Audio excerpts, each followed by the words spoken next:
منت کا بیان ہے یہ، جس میں ہم کبھی کبھی ایسی چیز کہہ دیتے ہیں کہ میرا فلاں کام ہوگا تو میں یہ کام کروں گا، اس کا صحیح طریقہ کیا ہے اور کون سا منت نہیں ماننا چاہیے، اس کے بارے میں بھی یہ پورا سوال جواب کے شکل میں ہے۔ اس کو سنیے، انشاءاللہ ہمارے اور آپ کے بہت کام آئے گا۔ بسم اللہ الرحمن الرحیم۔ نظر یعنی منت ماننے کا بیان۔ سوال: منت ماننا کیسا ہے؟ جواب: جائز ہے اور منت مان کر اس کا پورا کرنا واجب ہے۔ یعنی منت ماننا تو جائز ہے، مگر وہ کام پورا ہوتے ہی جس طرح کا منت مانا ہے اس کو پورا کرنا واجب ہو جاتا ہے۔ اگر کوئی پورا نہ کرے تو پھر گنہگار ہوگا۔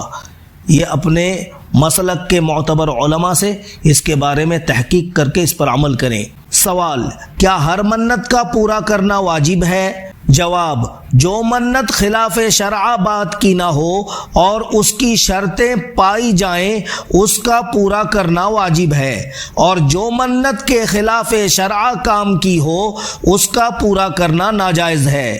سوال: منت صحیح ہونے کی شرطیں کیا ہیں؟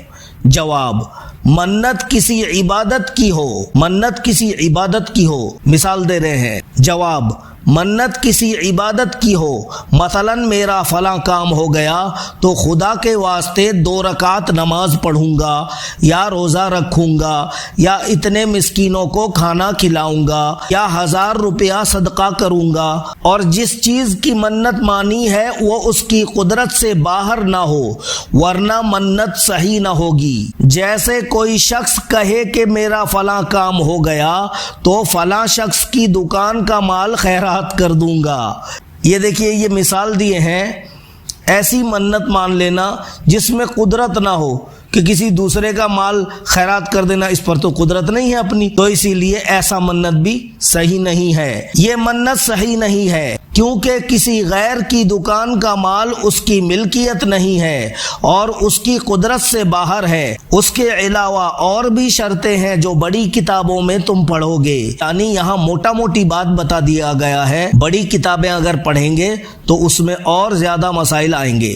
یہ ہمارے کام کے لیے یہ کافی ہے کہ کس طرح منت صحیح ہوگا۔ سوال: کسی پیر یا ولی کی منت ماننی کیسی ہے؟ یہ ایک اہم سوال ہے۔